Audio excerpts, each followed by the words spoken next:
How to use WhatsApp broadcast list. Hey everyone, welcome to our channel.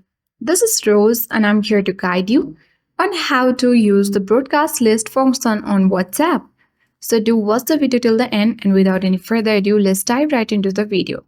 So basically, this feature allows you to send a message to multiple recipients simultaneously without creating a group chat. First of all, launch WhatsApp application on your device and make sure to sign into your account.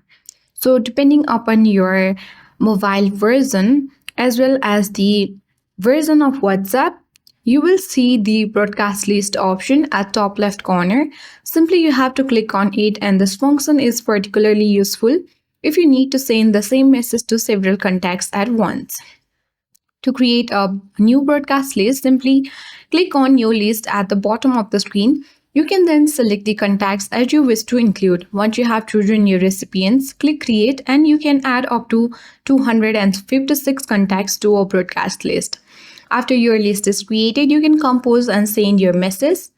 Each recipient will receive it as a private message, and the replies will appear in your individual chats with them, not in the broadcast list itself. So that's all for today. I hope this video helped you. If you are new to our channel, hit the like button and subscribe for more tech and tips videos. Thank you for watching and see you in the next video.